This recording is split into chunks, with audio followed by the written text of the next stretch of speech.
All right. We actually changed the topic yesterday of the speech and will be about Web3 security, but it will be fun anyway. So, hi everyone. I'm Vitto.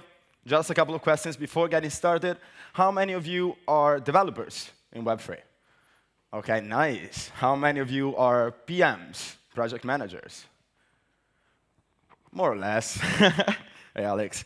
So today we're going to talk about one of the biggest problems that we have in Web3 nowadays, and is keeping Web3 secure, making Web3 a place where people can actually use it, can operate our protocols without fearing getting all the money stolen. Quickly, okay, that works. I am Vitto. I am head of DevRel at Cypherin, blockchain developer, content creator. I helped building a 10.2 billion company once, and since I can remember, I love teaching and building stuff. Now, what I want to talk to you about today is this. This number here, 77 billion, is the total amount of money that has been stolen in DeFi to date. This is an Among Us number. Is a number that when we found it a few days ago, I was writing this presentation, and I was talking with my team. I was like, is this even possible? Is like $77 billion possible? This is since the dawn of crypto, since the Bitcoin paper was released. Everyone had doubts, but this is actually possible, and it's happening. We might got numbed looking at this number. This is the graph that actually represents how this money got stolen. But since Web3 was invented, $77.142.446.736 billion have been stolen. And this didn't happen all at once. This happened throughout weeks, months, years of hacks, exploits, and issues that we've had. We might be, do I have screens here? Yeah. We might be familiar with some of these headlines, like Poly network hackers mints billion of tokens from thin air, CoinDesk, CoinCheck hack, one of the biggest crypto hacks in history. The KuCoin hacker successfully took 45 million cryptos, says the CEO. Only 45 million. Or the Ronin bridge exploit, $715 million stolen all in one day. Do you remember this? That was incredible. I remember I had to take a week off from work when this happened because I was so depressed. I was like, wow, this is a big problem. We're not solving anything. But I can go on for hours, probably. 570 million worth of Binance BNB got stolen. Wormhole Bridge, maybe you remember this as well, 300 million. Hacker exploits, Harmony blockchain bridge, 100 millions. And the one we all were waiting for, the FTX hack. Now, we can stay here arguing if it was an hack or not, but $450 million got stolen from chain. So this adds up to this 77 billion. To put things into perspective and take a step back, what it means is that 6% of the total value lock in DeFi gets stolen every single year. Now, to tell a story, it's just like you going to your bank director. You go to your bank director, you're talking to them, it's like, hey, I want to put all of my money here. And they're like, yeah, sure, that's fine. But there's a slight possibility, 6% possibilities, that in the next 365 days, all of your capital will be stolen. You're like, yeah, let's go. Where do I sign? Of course, this is not possible. The question that I ask every single time I do this kind of speeches is, would you give your grandma a wallet full of ETH? Would you ever see the possibility of your grandma going around the wild internet with a wallet full of ETH, a MetaMask full of ETH, and being like, yeah, let me buy things? Well, the answer, hopefully, is no. Not until Web3 is mainstream, not until Web3 is secure enough to ensure that your grandma doesn't lose all of her money. So, how do we make a technology mainstream? How do we make sure that Web3 becomes usable? Well, in general, when we want to make a technology mainstream, and this is valid for all the technologies, right? When we talk about AI, we're talking about motorcycles, we're talking about scooters. There are a bunch of things that comes into play, and there are 6. The first one is developer experience. That means how developers build products. The easier it is for developers to build products, the better it is for the end users, and the faster it is to build these products. How many of you were in crypto in 2018? Right. Do you remember how hard it was to set up a simple wallet connection? It was like days of work. Today we have SDK, we have family.co, we have the Rainbow Kit SDK, and so on and so forth. That makes it super quick. Before, it was impossible to do it this quick. User experience comes with developer experience, so the easier it is to build products, the easier it is to implement wallet connection, the smoother will be the user experience because developers can actually spend time thinking about things that matter, that is like the user experience, making the experience smooth. Remember, when you wanted to start into crypto in 2018, it was a mess. You had to go, buy your cryptos, and then go on the portal, then go on the protocol, sign up, do things. No documentation was almost impossible. Now it's still hard. We still have a long way through it, but it's a little bit better. Products, or the types of products that are in Web3, the protocols, the use cases, that are the next point. These two things come into play. That is, the better the products, the better the use cases, the more possibilities there are that actually Web3, the domain, will become mainstream. Think about AI. 40 years ago, there was something called AI, but didn't have use cases because it wasn't optimized yet. Today, we have strong use cases because this product exists. Messaging. We all know something about messaging in crypto that is kind of messed up, but it's very important how you sell the technology. And the sixth one is timing. To give you an example, the scooter, for example, was invented in the early 1900, but no one cared about it because the timing was wrong. No one could afford it. It was like super clunky. 100 years later, everyone has a scooter. Now, Web3 has another component to it because we have digital value exchange that comes into play. Of course, when we talk about scooters, security is important as well, but here is a little bit more important. So the points are 7. How are we doing in Web3? Not that bad, not that good. Security is bad. $77 billion got stolen from DeFi. Developer experience is decent. There are cool companies, Fairweb, there is Alchemy that are working on the Web3 user experience and developer experience. User experience, though, is still bad. There is some kind of learning curve when you want to get started into cryptos, Web3, blockchain technologies, and so on and so forth. Products, sometimes. Not every time we have strong use cases. Not every time we have strong products. Not every time these products are solving actual issues. Use cases, we have an idea. If you are into the space, into the ecosystem, you know why Web3 is important. If you're outside the ecosystem, you don't know why Web3 is important. You only think it's a scam, it's a bubble. And that's why our messaging is atrocious. We were unlucky, very unlucky, I think, during 21 and 22. A lot of things happened that made this even harder. But we can work on that. And timing, we tried at this point 3 times. It didn't really work out, but we're trying again, and we believe in that. So the thing here is where value exchange is the matter. There's no developer experience without security. Without developer experience, there is no products. And of course, without products, there is no users. What it means is that if we don't solve the issue of $77 billion stolen on-chain, we cannot expect users to onboard onto our products. It's just straightforward. There's no way that users that want to use Web3, or us that want to use Web3 to make exchanging value easier, can feel comfortable using it while we know that so much money gets stolen every year on-chain. So the thing here is that this is not just a money problem. It's not just about, oh, I don't want to put my money on-chain because they might get stolen. It's that the only headlines that we see outside the Web3 ecosystem that are coming out on CNBC and so on and so forth are about these crypto hacks, these exploits are happening on-chain. Not all the cool things are happening, not CCIP. No one will talk about CCIP on CNBC. No one will talk about account destruction, 4337 on CNBC. But they will talk about 50 million stolen on-chain. So what people will learn about crypto is that it's a bubble and it's a scam. And we cannot blame them. It's our job to avoid that. So how do we make Web3 a little bit more secure? These are 4 points. There can be a lot of ideas. There are a lot of ideas, a lot of points that can be touched here. I just wanted to highlight these 4. The first one is education and best practices. How do we teach developers how to create secure smart contracts? What is the way to build these secure smart contracts?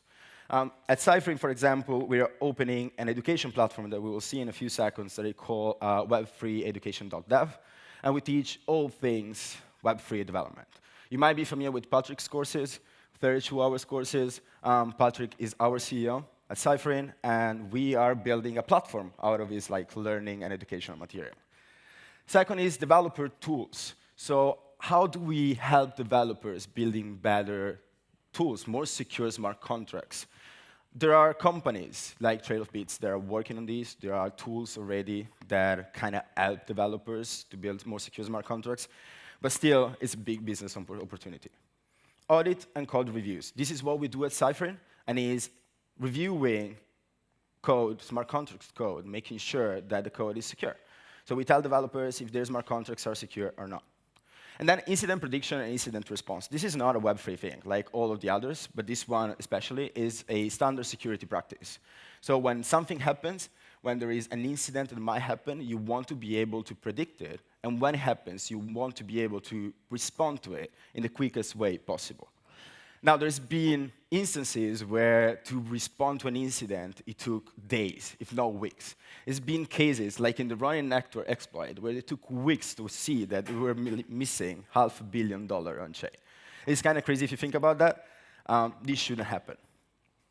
Now, education-wise, these are just some of the products and things that are touching these 4 points that we just seen. So education, audit, developer tools, and incident response. Web3education.dev is the one I was talking about, is the learning platform that we're working on and has the goal of teaching you everything you need to know to build secure smart contracts. And potentially, if you're not a developer, kickstart your Web3 career as well. Alchemy University is another platform that I used to work on, and it's very much similar. They have an Ethereum developer bootcamp, and it's completely free. Both of them are completely free, and teaches developers how to build secure smart contracts, follow best practices. Now, development and developer tools. Sator is not free, but Slither and Analyzer are free. I would suggest Slither Analyzer to everyone who's writing smart contracts. Whenever you want to write smart contracts, you want to use them. Essentially, they do static analysis on your smart contracts and verify if there are like high-level surface issues. You still want to do an audit, but they like uncover some of the most basic issues that you might have. You can check them online. If you want, I think the presentation is available later on. All the links are inside. Incident prediction and incident response, there's still a lot that we need to do. Zeppelin OS is a new product that has been developed by OpenZeppelin, and essentially allows you to check on-chain activity and see if there's something weird happening, and if something weird is happening, they will notify you. And at that point, you can actually respond to the incident on a timely manner. Now, how long do we have still? I'm not sure. OK, we still have some time, I think. Maybe. Anyway, what is a smart contract audit? A smart contract audit, super quick, is how many of you know what is a smart contract audit? Patrick knows for sure. Yes. Nice. So for those that don't know what is a smart contract audit, is essentially putting your smart contract code base in front of very good developers, most of the case, hopefully very good developers, that will go through your code base, read line by line what is going on, and tell you if there is something that might be used to exploit your contract, to stall user funds, and so on and so forth. There are many different ways how you can audit your smart contracts. There are standard audits. You go to an auditing company like Cypher, and you ask them to audit your smart contract. You can go through competitive audits, where you have hundreds of these auditors looking at your smart contract code base and telling you if you're doing good or not. But still, the idea here is that you go line by line and you understand if your smart contract is actually secure. Super important if you're launching a protocol, if you're creating a protocol. Do not even consider doing an audit. Just do an audit, please, because otherwise we're not solving this issue. And I want to iterate over the fact that if we don't solve this issue, there's no Web3. If we don't solve the issue of $77 billion have been stolen from total value locked in DeFi, there's no Web3, and all our fancy protocols have no meaning at all. So how can you ensure smart contract security and the security of your contracts? Just a second. In the beginning, it was the auditing company and the bug bounties companies, platforms. In Web3, we have a little bit more of an ecosystem now, and we have still bug bounties platforms. Many of you might be familiar with Immunify. We have auditing companies like Cypher, we have Trail of Bids, and others. We have competitive audits platforms. That is the thing that I was telling you, where instead of having a team of auditors working on your code base, you have hundreds of auditors and a prize pool, and based on their findings, they will get paid. And then you have solo auditors. That is kind of a new trend that is happening right now, where like solo developers go and start doing audits. Now, they need to be very good, of course. But this is how we can make Web3 secure. That is super cool. But the question here should be how us individually can work to make Web3 more secure, because it starts from the individuals. This is Midjourney, by the way. Now, there are 2 ways, I would say, 2 main ways where you can help making Web3 more secure. The first one is the most straightforward, and is becoming a smart contract auditor. Honestly, there are a lot of advantages. We'll see them in a few slides. Or build tools for developers in Web3 to create secure smart contracts. This can be literally anything. It can be incident response, incident prediction. It can be static analysis, verifying. I don't know, literally everything. IVS code extension. Whatever would work out to help developers making code more secure. Reasons why you might want to become a smart contract auditor. First one is obvious, making Web3 more secure. That is what we want. We want to solve this big issue. Second one is you become a better smart contract developer. So if you're creating a protocol, you want to know what are the potential exploiting vectors that might happen in your smart contract. And you can do it, of course, through an audit, but it's also good if you went through some smart contract audit competition, or you learn some smart contract security to actually understand what are the best practices that you should follow by yourself. Help Web3 becoming more mainstream. If we solve the security problem, of course, we're helping Web3 becoming more mainstream. And that is probably the reason that convinced most of the people, right? Is a ton of money in this industry and very little supply. A lot of demand, very little supply, great gains. On the left, you see I would say two of my favorite auditors and one of my favorite solo auditors, great marketer, 0x52, Sam CZ. How many of you know about Sam CZ? He's kind of a legend at this point, right? Yeah. It's not really visible there, but you can see that they made like $500,000, and they found 140 high and critical bugs into code bases, and 200 medium and stuff. Anyway, these big numbers, like these 140 high-risk vulnerabilities, these are 140 ways a black hat could have gone into this protocol and stole funds, or lock the contracts, like do something that was completely destructive to the protocol. They avoided that, and of course, made a ton of money. Question is, how do you become a smart contract auditor? Now, this is not a full roadmap. We don't really have time. I think I'm over time, like, terribly. But 5 points. Learn Web3 development. Most of you already got this. Study other people's findings. I don't have my laptop with me, but to study other people's findings, we at Cypherin built an amazing tool called Solidit. So if you go on solidit.xyz, essentially it's an aggregator of findings and reports from a lot of these platforms that I just showed you. And you can go through it, solidit.xyz. You can go through them and look at like popular exploiting vectors. You can search through them, look at similar smart contract to yours, and be like, oh, wow, this is exactly the issue that I have with my smart contract. Maybe I want to solve it. And you will see the report, you will see the GPT summary, you will see all these things. Sorry. I misclicked. Start competitive audits. We have codocs.com. I would love to show you my website. I don't have the website. I don't have the laptop here. Codocs.com is a smart contract competitive platform where you can register, you can hop into a code base, analyze the code base, read it, and report bugs and get paid accordingly. Build a network. You're already doing it. Go to conferences, talk to people. Understand what are the issues. Find friends. Understand what people are building. Try to get the problems that we have at the moment in the industry. And the last point is really up to you. You can join an audit company. You can start a solo auditor career. Or you can continue developing smart contract. You can stop doing everything and just have a new skill that is fine anyway. But yeah, these are the 5 points. I would say there are way more. If you want, we're around later on to talk about it. In a few weeks, I would say, we'll release this big smart contract auditing course. I cannot say when yet, but it's going to be big. So if you go on web3education.dev and sign up on the newsletter, you will get notified when it happens.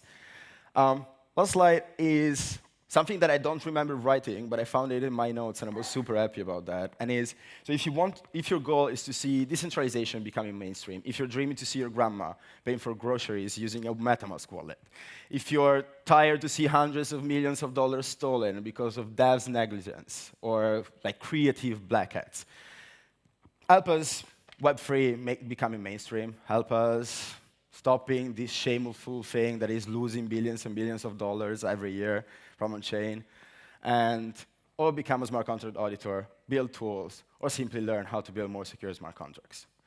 Now, last slides, and then I will finish. This is our QR code for our Twitter page. If you want to scan it. We'll wait a second.